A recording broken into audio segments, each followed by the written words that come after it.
So I traveled around the West playing pickleball and fly fishing. And I got started, I finished my project in North Carolina, and I got a check finally for the work that I did. And it popped in my head to buy a raft.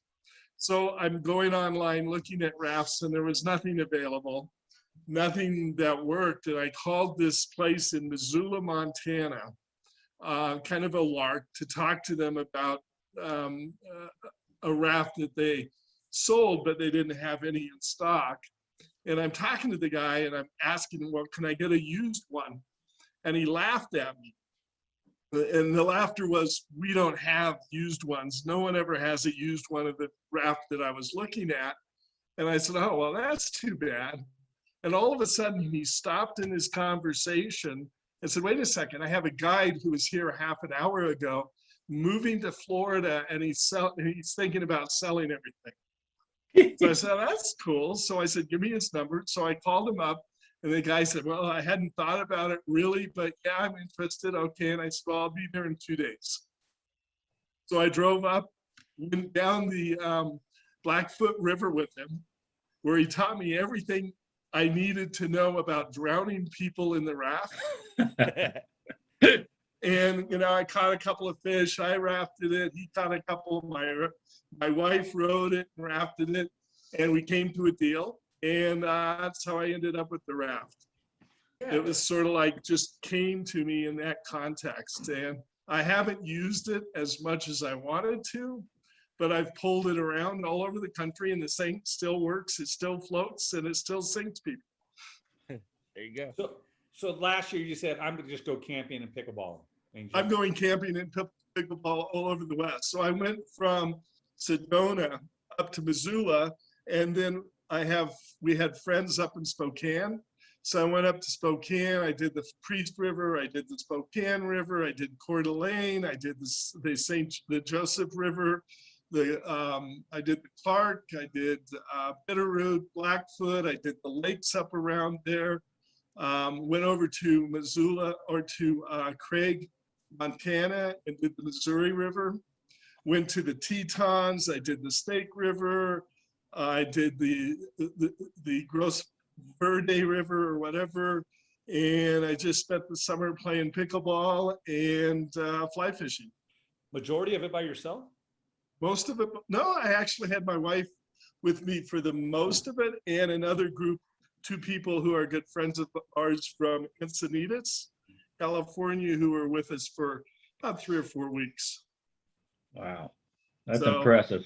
Yeah. So what was your criteria to go fishing at a particular river that had a pickleball court next to it?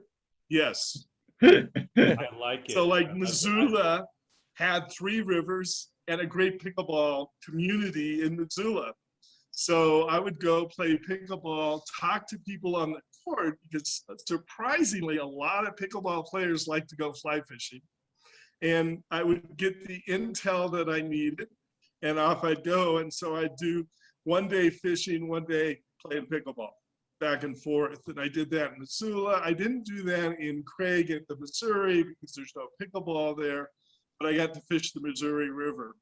The Tetons was a wonderful experience playing pickleball and fishing, and other places were the same thing. I played pickleball and fished in Park City, Utah, St. George, Utah. I played pickleball in Las Vegas, Lake Havasu against Coach Dave, who is, you know, a guy. So I got to play some really good players in this whole thing. And then I met these crazy people in Prescott. Which crazy people?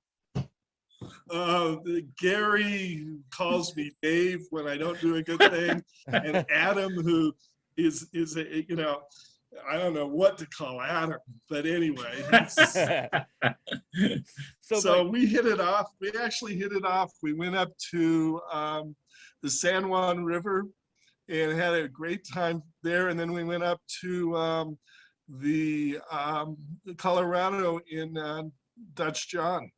So Nice. I got a quick question on that, just because it's something I like to Right. do. When you're rolling around like different areas, how do you recon those waters before you hit them?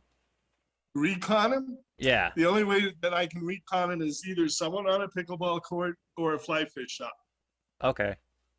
So I'll you were take literally some- looking at courts first? Is that was your first priority is pickleball courts? For the most part, it is because it's the connection to knowledgeable people of the rivers in the area. If that makes sense. So I'd much rather connect with someone who knows what's going on. And I can do that in the pickleball court. It's much easier than being on the river by myself trying to play pickleball. So, Mike, you got to fill me in. What exactly is pickleball? I was going to ask the same thing. Yeah, you got to fill us So in. you're going to have to go look at a video online. There's a lot of video online. Okay. Fundamentally, it is ping pong on a half-size tennis court with a net, Oh, and you hit a wiffle ball with a paddle over the net. okay. Awesome. And it's the fastest growing sport in America at this time. And it's got a lot of great elements to it. There's strength, there's weakness, there's strategy, there's power, there's soft hits, and it all comes together at the same time. It's like you never know what you're going to get to deal with.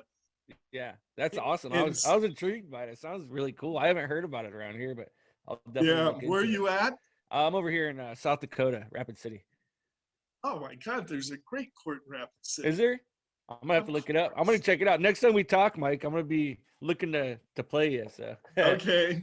So yeah, so I've played in tournaments. Like 3 weeks ago, I played in Montrose in a tournament. They needed someone to take on a space, and I have enough pickleball skills that I basically qualified for that division, but they needed someone to play with. So that was pretty cool. And I have people now wherever I play who recognize me.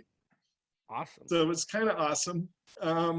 So I do the pickleball first only because it really does give me a community of people to connect with.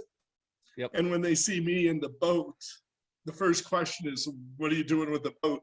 And it's like, oh, you and I are going down the river with the boat. What do you Yeah. mean, what am I doing? Yeah. So No, it it's, sounds like you live in a pretty good life. You're rolling around playing pickleball, doing some fly fishing, and you guys right. travel to some awesome areas. It sounds like.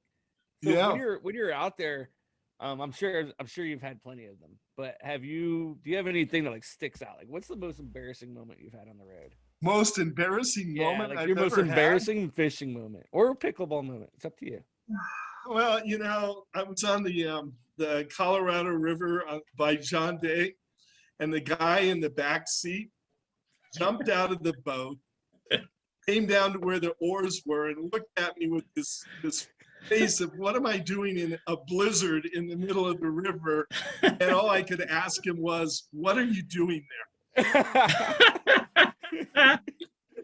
I bet that guy was wondering why you hit that rock like a car accident that bounced him out of the back of the boat. But I didn't hear you say any of that when we came to that sudden stop at 40 miles an hour. But I'm sure it was the guy in the back seat's fault. It was. I didn't see you put up he didn't see you put up the hand to say, we're stopping. It stopped like a car. But your opinion, your impression of it all is probably right. Mine is, totally. Hey, So, thank you for the yeah. oar up against the head. That let me know that I was still alive. I appreciate Yeah, it. right. Yeah. I mean, that guy appreciated it. Yeah, I feel So- like so I heard it this was- story somewhere. and then we had to get out of the boat because the guy's in the middle of the water. There's a blizzard going on. Temperature's really cold, so we had to strip him. And our punishment for him falling out of the boat is he had to row us 4 miles downstream to the takeout. Got to get the And- blood flow going, right? Yeah, That's Exactly to what it keep was him all from about. having Exactly what it was hypothermia. about. Yep. Yeah, so we saved his life by making him row us 4 miles down the road. Yeah, that's kind of a win-win for everyone, if you ask me. That guy should be more appreciative. I think He so, should but be. all he He ever really does is should give me be. shit now. Who The guy was is that? Self-centered. You are so right, Ryan. That guy is self-centered. He's not worried about anybody else. Totally. Is that Yeah, anyone we? I was more concerned with where my seat was going that he broke That Right. was with him being in the water, not knowing what he's doing there. Thank God we had that third guy who ran in a panic to get the seat, but didn't lift a hand to give me, I mean, that guy, other person out of the water.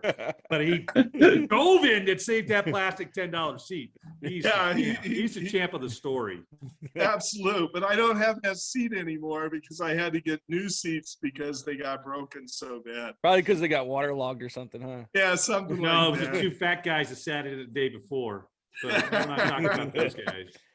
Did you send the bill to the guy that did the vandalism? No, I intend to someday, but he hasn't demonstrated an ability to pay for anything. Do we want to? Really Do we nice want to little say pure who the herding guy truck. was? Huh? Who was this guy you're talking Which about? guy are we talking about? Yeah, that's what I'm trying to. No, We don't- We don't want to do that. We don't name names on the show. We don't name names. No, classified I information. don't know about this show, but this story. This story was really- Thing. That's Besides, fair. if I tell the name, people will question him, and my story will be turned out to be half false. Yeah, it'll be Wouldn't one be of those turned stories, out. like the telephone game. You whisper something in your buddy's ear, and the next thing you know, it's totally Right. different down the road. That's- Totally different. But there were witnesses, so I have to be somewhat careful. Yep. And who would those witnesses be? Because Wait, I don't know, what- it's- We're not going to name you hit names. the brakes, the other boat was gone. You two were facing the other way, and that Right. third man out was all by himself. There were no witnesses. I'm pretty sure there was actually some drone footage that occurred at the exact time. Yep. No, They just- I'm pretty sure there wasn't. Oh yeah, there was. No, there wasn't. It's amateur drone footage, but there is some. I No, bet I you really the guy don't took a think swim so. remembers that very well. So that was just the start of the good day. We won't talk about that trip anymore, will we?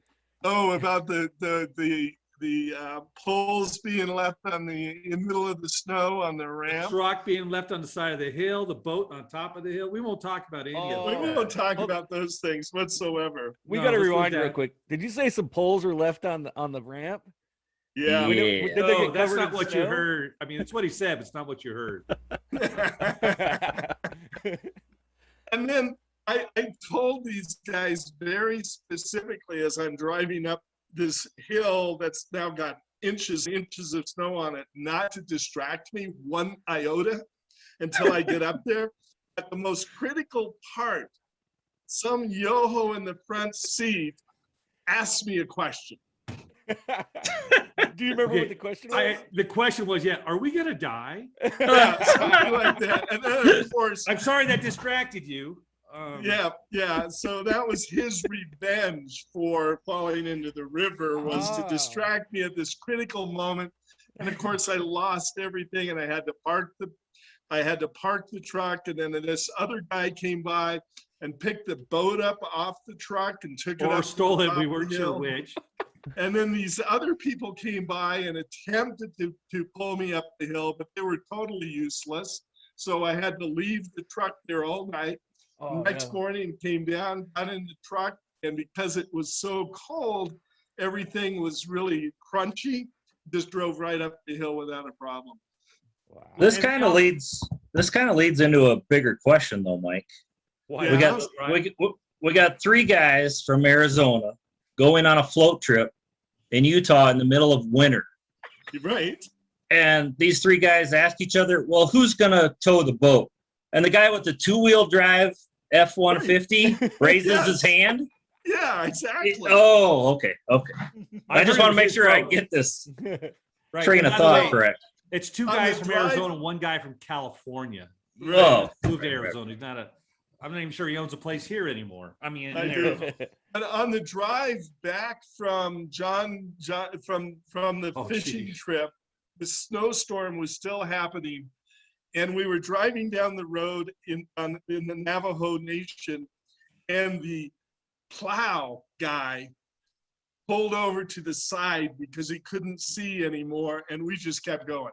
There you go. That's when you know things are about to get western. It would be That's- probably because the guy from Ohio, who has driven in many snowstorms, knew what he was doing. I would say it sounds like upstate We're not New going to York. touch him because he was still cold from the day before.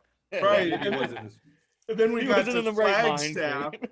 We got to Flagstaff, and Highway 17 or the 17 freeway was closed, and we just kept going. It was closed going north. I heard south was open, which That's what was. you heard because you wanted to hear it. It was open. And forget, when we got to Flagstaff, somebody swings in, not me, somebody swings into Del Taco because he's hungry. And the other two guys, no. So now we're driving on I-17 that's closed. It was open. And we're heading down. The next thing I know, somebody's chips next to me starts disappearing from somebody who said he wasn't hungry. Get your paws off my chips, non-hungry guy. So yeah, we rolled in about 1. It was something like that. Yeah, it was a 12 or 13 hour day or 13 or something like that. Right. We went over a couple of mountain passes with all the snow on them. We did the We whole actually thing. hit dry roads. Some of the asphalt had no snow, no water. You tell it wasn't even wet. That was Right. pretty freaky. And then Yeah. some of it was just scary as all hell, but we kept going. Did you guys roll through any ice fog? I'm I sorry, remember- through what? Remember Any that ice shit fog? in New York? Oh, No, ice we don't fog. have that stuff. Oh, good. They got it in Yeah. Wyoming. I know that. Mm-hmm. Yep. So anyway, so- that was one of those latest recent trips that was had all the attributes of a great adventure that fortunately no one died from. It makes a No good animals story. were hurt either. No That's animals were true. hurt. And none of the fish were hurt. Well, one of the boats didn't catch that many, so there wasn't a lot to hurt. Whoa! Back that bus up. Hey, no, I'm not referring to the other boat. I'm referring to one that crashed and burned. Didn't catch. Oh, right, right. No. You other guys over there were cheating. You were throwing out nets and all Oh, sorts yeah. of trolling motors, and you were all sorts of things over there. Right. They were but doing we, the same net down the river. So as stupid as that sound, and I heard that guy never wants to do it again. We need to book it for next year. And there'll be invitations open so we can take more people, because that was a pretty weird, cool place. I don't know, Dave, what were you, I heard your place was a little different.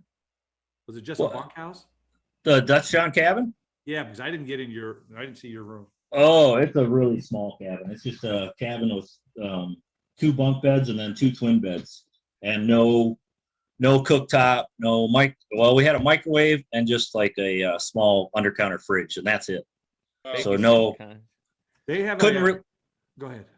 couldn't really cook in it. So that's Well, why they have it was. they have a bigger building that has like 7 or 8 or something silly rooms or beds or something like that. Yeah, there's definitely a huge one. So things work out. Maybe we could do something like that next year. I know. Do that. So Your place must have been so small that a guy slept in the cab of the truck instead of going in with you. no, that's another Yeah. story all by itself. If he's one of our next episodes. I heard he passed out in the trunk thinking it was something else. He thought it was in the cabin, but he's actually in the bed of the- Exactly. Exactly. Well, he's a Oh, whole I'm nother sure he's guest not we'll the only talk guy about that's ever later. done that one before. So Right. That's just one trip. I mean, we've had several. Right. Man, I gotta meet these guys. This sounds like a rowdy bunch of dudes. We're a bunch of old farts. We're in bed by 9.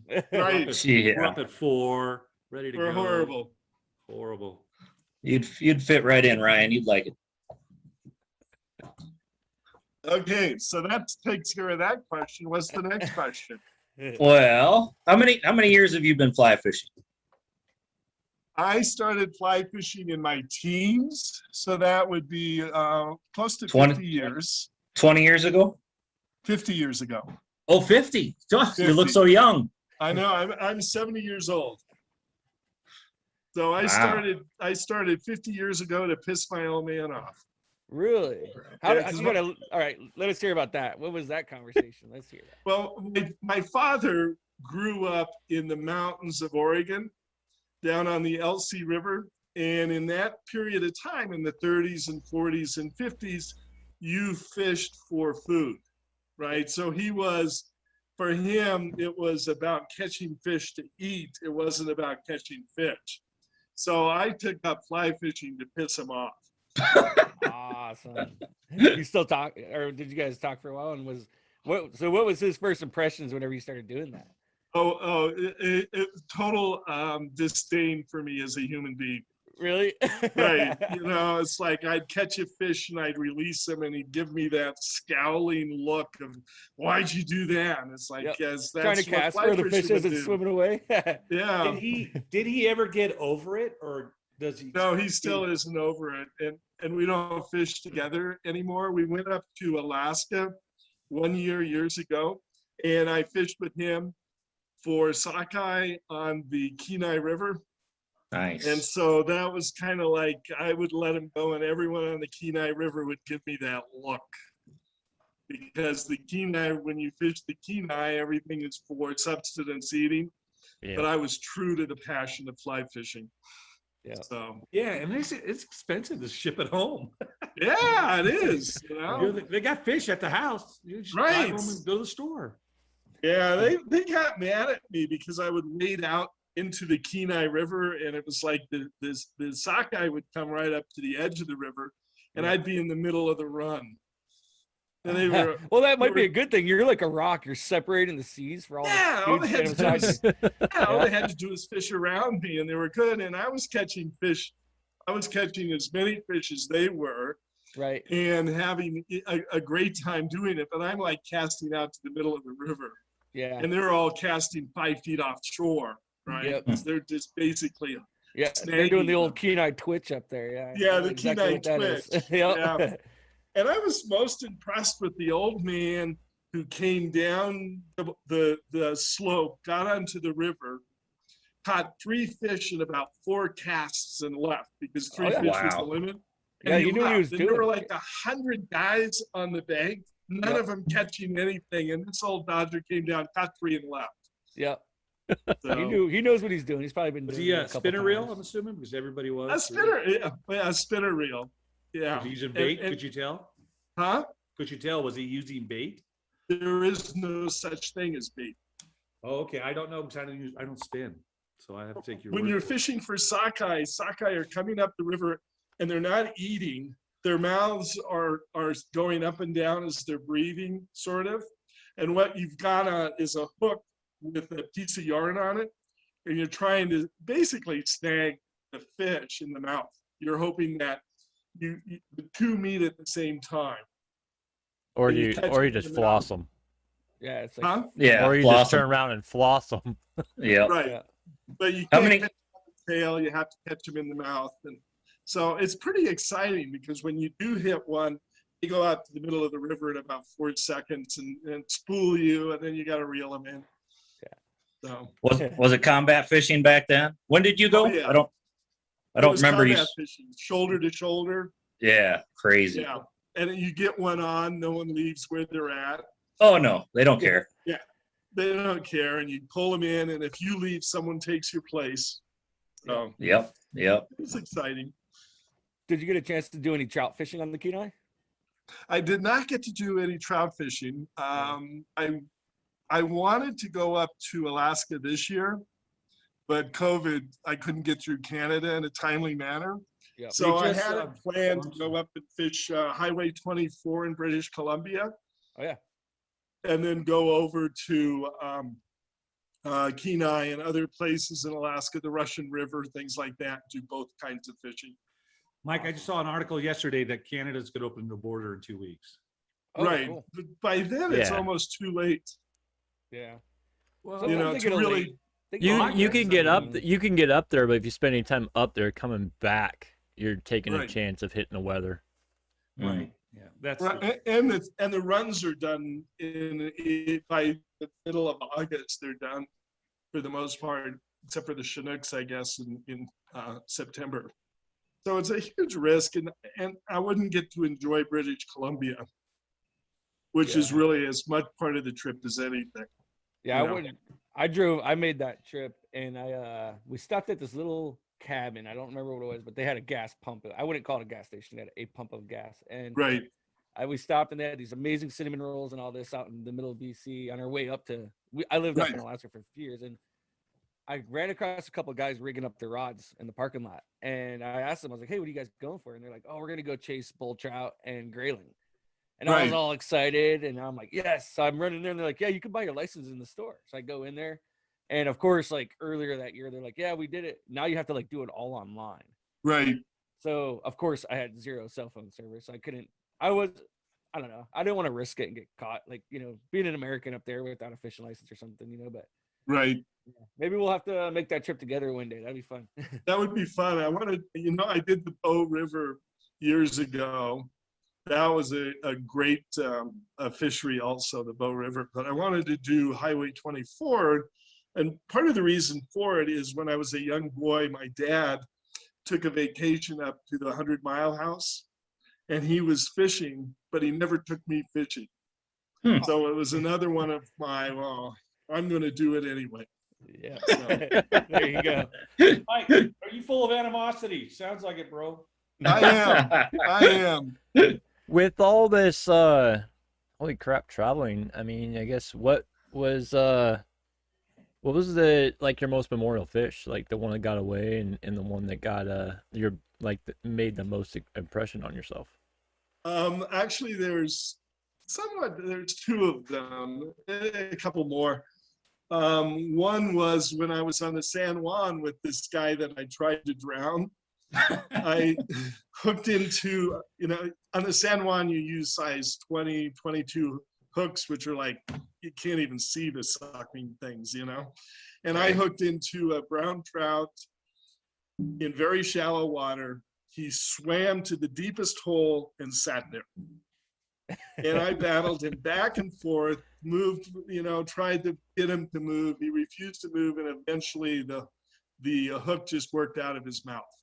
Oh man. That was like, hey, 20 minutes or whatever. And the other one was on the Bow River.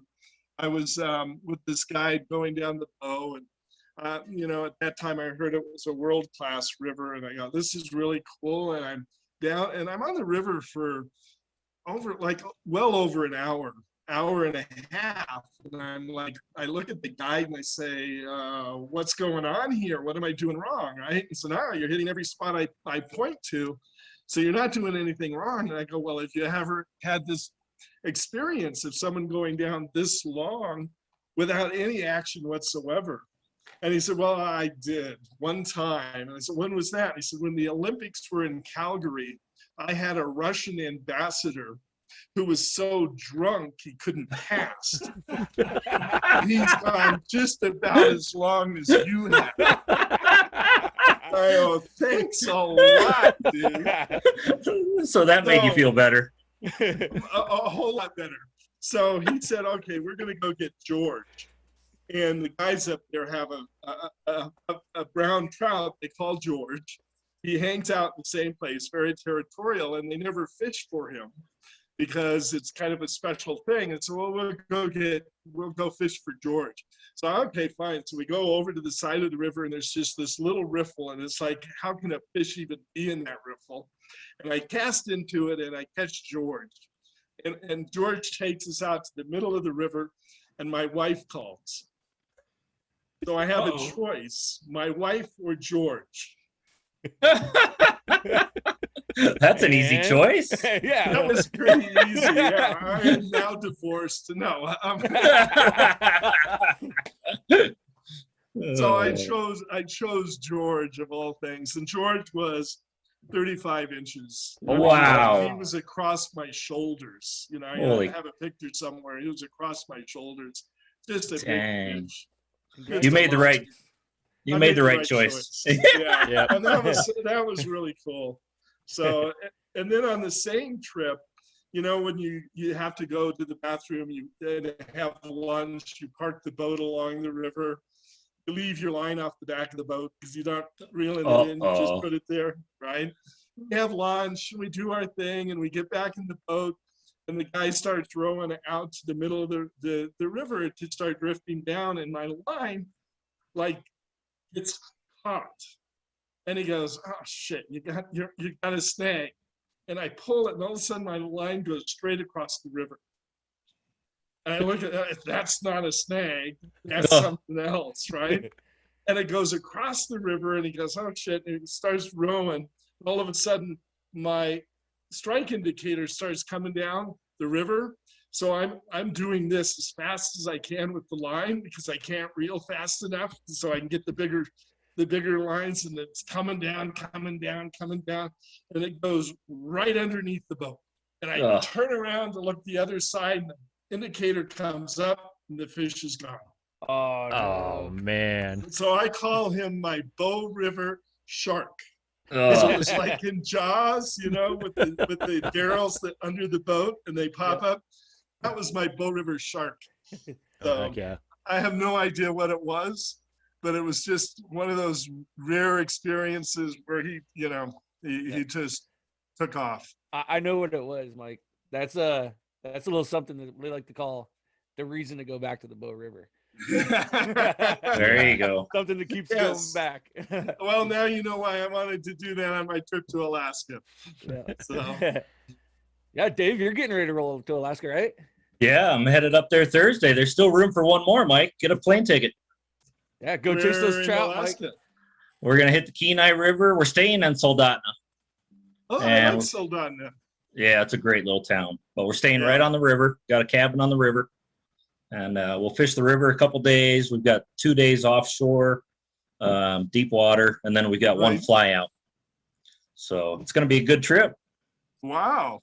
Yeah, And I'm that's super this excited. week? This week? Yeah, we're leaving Thursday and out there for a week. So Wow. there's room in the cabin if you want to look for a plane ticket. I don't know if I can. I'm at the Westin Hotel in Steamboat. Oh, I suppose there's that. There's that. So It I think Well, the wife would be a little upset with me. wouldn't be the first time though, Maybe probably.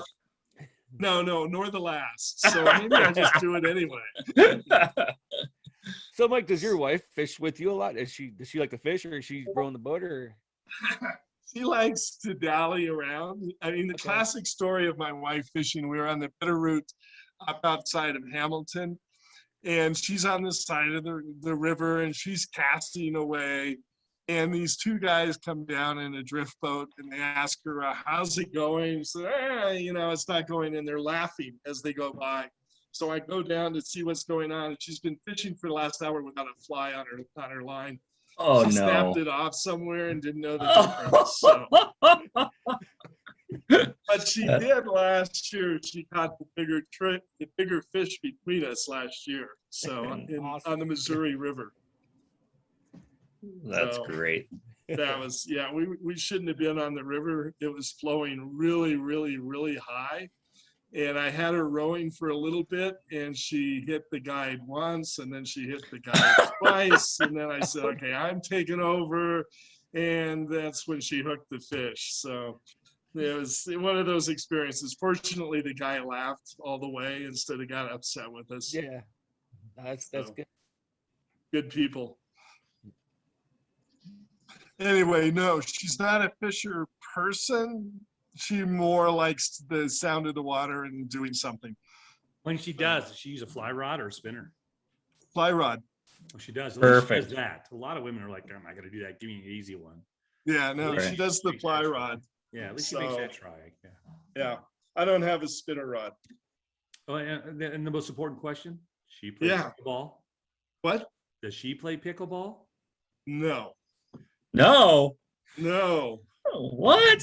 One of the, it's one of, she's got a bad hip, so she can't do the movement. Okay. So she doesn't play pickleball. I keep trying to get her to drill with me, but she won't drill. So, Well, Mike, 50 years of fly fishing. yes. If you were gonna talk to somebody young, or maybe even yourself as a young boy, what would you tell yourself, like the type of experiences that you've gained through that 50 years, looking back on it? I think the biggest one is just being out in nature. Definitely. Being part of nature itself. Like, example, last year we were on the Snake River, floating down the Snake, and this mama moose came out on the river with her young one. You don't get that experience other ways. So mostly Mhm. for me, it's really about the beauty of nature itself. Like right now I'm in Salida on the Arkansas River, Mm-hmm. At a friend's house, and I have the San Monte Cristo Mountains in front of me. I had a cinnamon bear, colored bear, come through the property 2 days ago. Mountain sheep on the other side of the river, and a bunch of trout in the river. So it's like those experiences you can't get any other way. You know, Agreed. you Yeah. have to be out, and because you have to be out, you need something to do.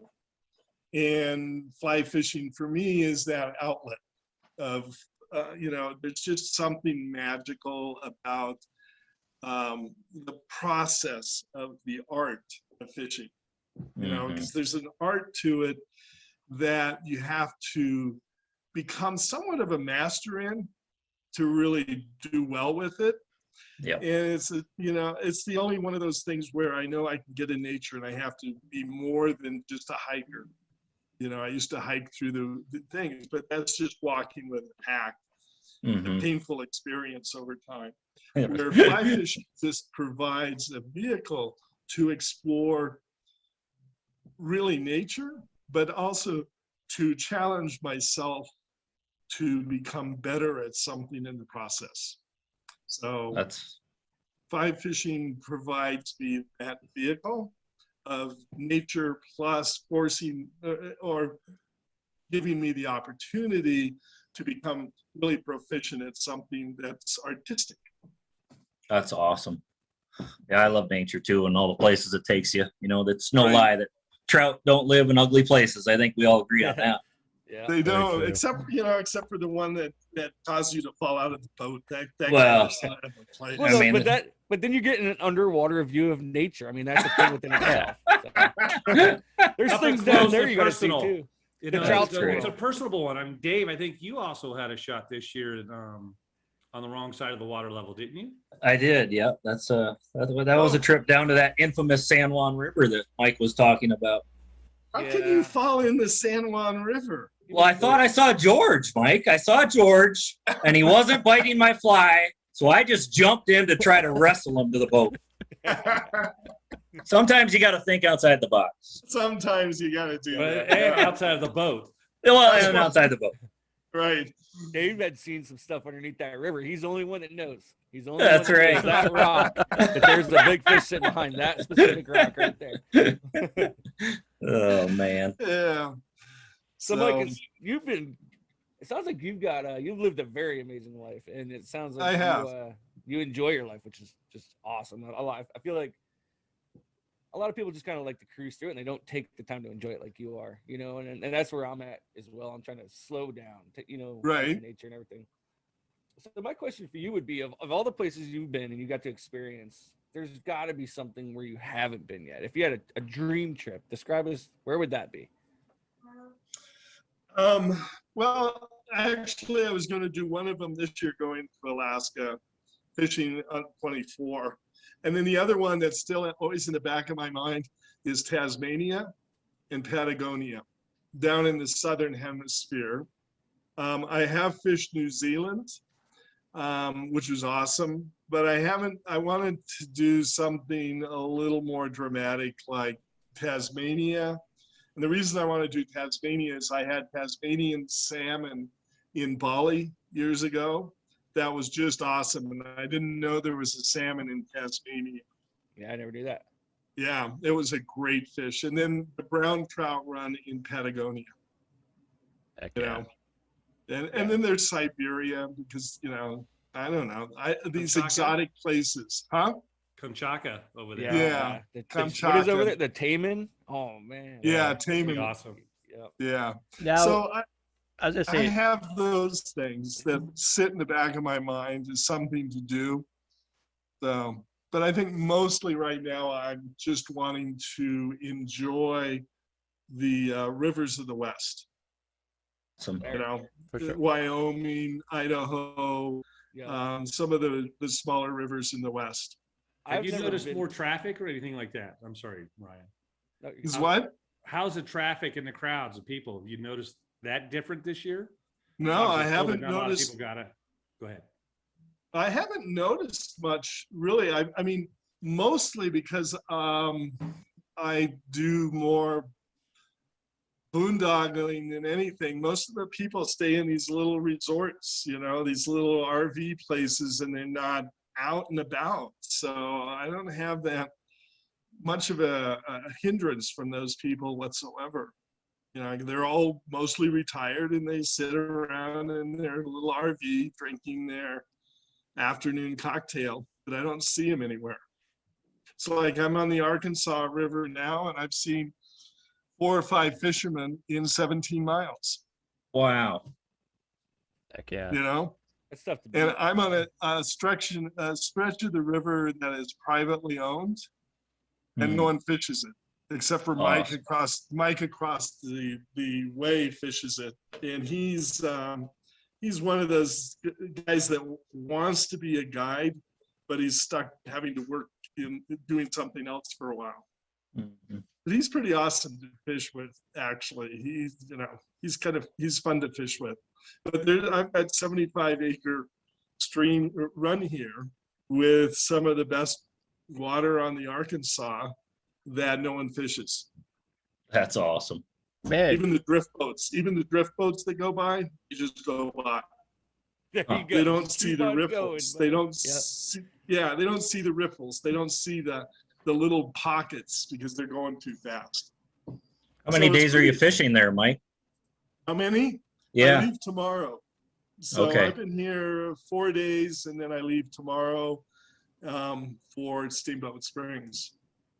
Awesome. so with Did all this travel and everything, like, what's like your biggest inspiration on this? To travel, Yeah, for your journey of fly fishing. for the most part, it's the adventure itself and the people I meet. Because I really meet some pretty awesome people, even though I tried to drown one of them to get him out of my life. But for the most part, I meet really awesome people. The United States, at least in this venue, has some really amazing people. So for me, it's the people I meet and the unknown that's going to happen in the scenery. Like the other day, sitting on the porch and having a cinnamon colored bear walk in front of me. You can't get that anywhere else other than being out and involved. So it's really a combination of meeting great people that keeps it going. Yeah, what's like the biggest thing? I mean, you've met all these people, and you've got to see so many aspects and so many different routes when you're coming on to into the fly fishing and even just regular fishing in general. Like what kind of techniques that you're like that you've seen them or talked to them or learned from them that have just really stood out, like holy crap, yeah, I can do, that's awesome. Well, I have to give some of that, some credit to Adam. Don't do 'Cause that, Mike. I know, it's painful. But he was the one that got me to really pay attention to the line in front of the indicator. Yep. It's just And, the little things. The little line in front of the indicator, making sure that that little piece of that 6 inches of line is doing the right thing. Heck Very yeah. valid point. That's that's like really getting down into the nitty gritty. Yeah. I hate to give Adam that much respect, but I have to. No, it's fair. And like you were saying earlier, you always want to master that art, right? You always want Right. to build yourself up. So that's the way to do it. Yeah. So I'm actually transitioning from dry flies to nymphing because I used to like the art of the dry fly, and I still love to dry fly. It's like when I was on the San Juan, I was fishing with dry flies. So No one fishes with dry flies, you Yeah. know? And so was I got catching- a question about that. yeah. It seems like fly fishing industries, when it comes to actual fishing techniques, is kind of like high school. You have your crowds. You have your dry Right. fly crowds. You have your meats. And you have your nymphs, and then you have the nerds over there with freaking the Takara rods. Right. And it's just like, I mean, it's like, and a lot of us, like me and Ryan, like I've really made it a point to be able to not master just one, but learn all of them. Like I Euro, I dry, I'm mainly meets. I've done Takara, just to understand the passion more. Right. What's your thought on that? It's just like when you come up to a guy, that's just like, oh, you're not fly fishing unless you're dry fly fishing, or it's just, I sort of agree. I'm in the same camp as you because each one of those disciplines require mastery to be good at it. Yeah. And you have to put the time in. You just can't not put the time in to become good at it. So I think each one of them has a unique skill set that has to be worked on.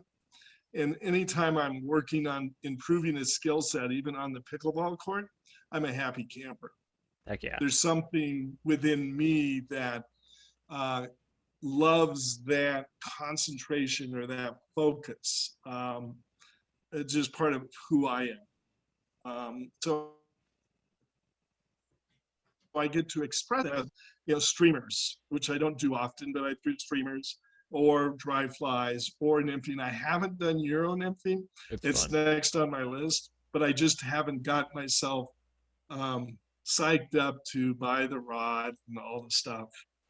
Okay, yeah. I tell you what, somebody that's not a newbie with Euro, but has been doing it for about a year and a half now.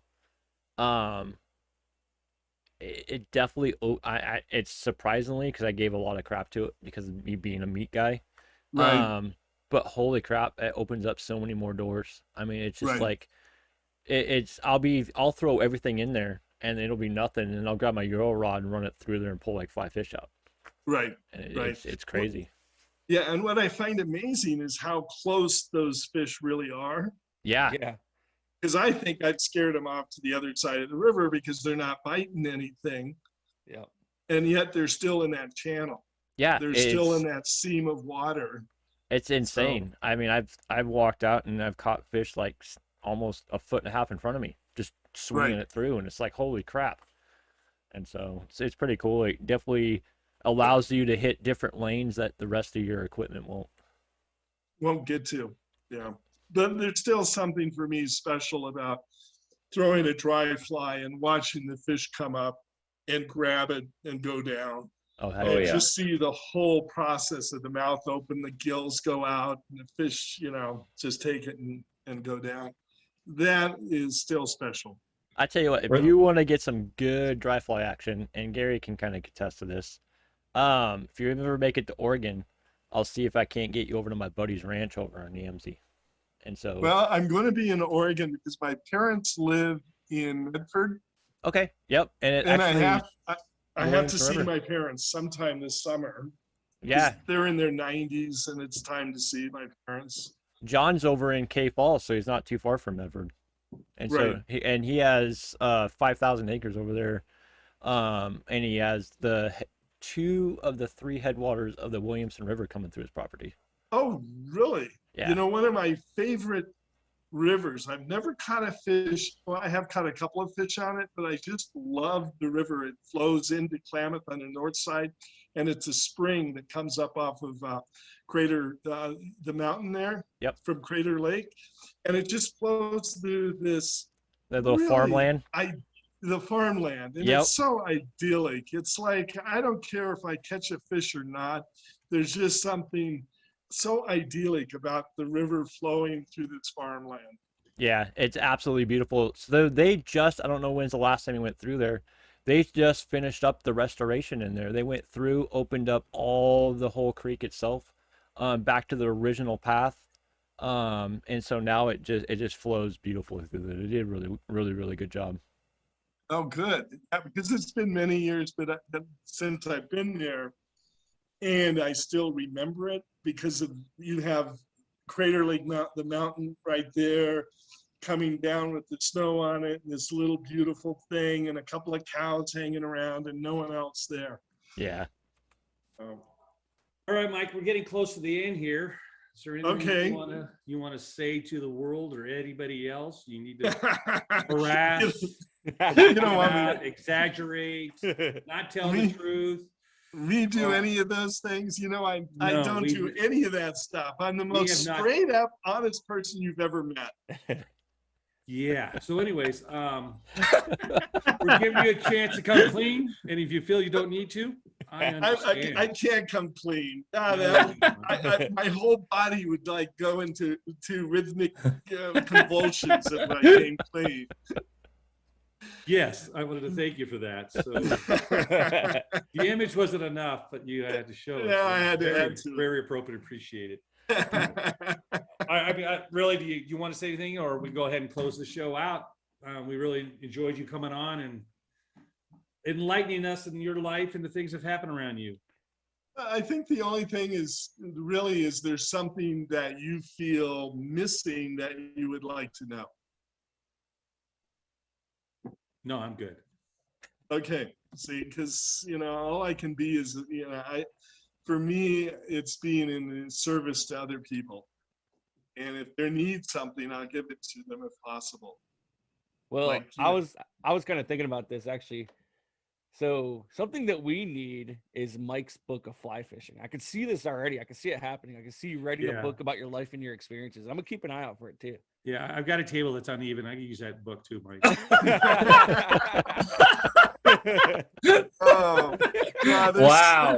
there's so much more. There's so much more to my life than fly fishing. Like today is a perfect example of my life in some respects. My camper was falling apart, literally falling apart. It's got wood rot in it. The refrigerator wasn't working. The battery was going dead. The generator went out years ago. It was just a real mess as for a camper, and I tolerated it. And so I have this friend of mine who was giving me shit over the winter about my accommodations. I don't know why. So I went to Phoenix. I went to Prescott. I went to all these, all these cities, all the way up through Denver, looking for a slide-in camper to replace the one I have. No one had one on the lot. None on the lot. It was like I'd go in, I'd talk to them, and they go, "Now you can special order one." Well, that did me no good. So I picked up my wife in Denver a couple of days ago. We're driving through Salida, and there's this Lance camper on a lot. No one wants this thing. So we went there today and we bought it. That's awesome. Heck yeah. You know, and that's Yeah. sort of the mystery of our life is like that. You know, things we envision show up. Like the boat And that no one sells a like used the boat. Yep. Yeah, the It used boat's the same thing. And that just happens mainly because I think we enjoy life and we don't say no. Yep. You know, That's good. it's about saying yes. I find people who say yes have a much more enjoyable life. Yep. They just have more stories, they have more experiences because they're saying yes to life. And the mystery of life is unknown, and it's available to everyone. And all a person has to do is say yes to what's in front of them, and it'll take them in directions they never knew existed. For sure. Wow, Michael, thank you for that. Yeah. Really, really appreciate it. This was Mike Bales on It Sets You Free Outdoors.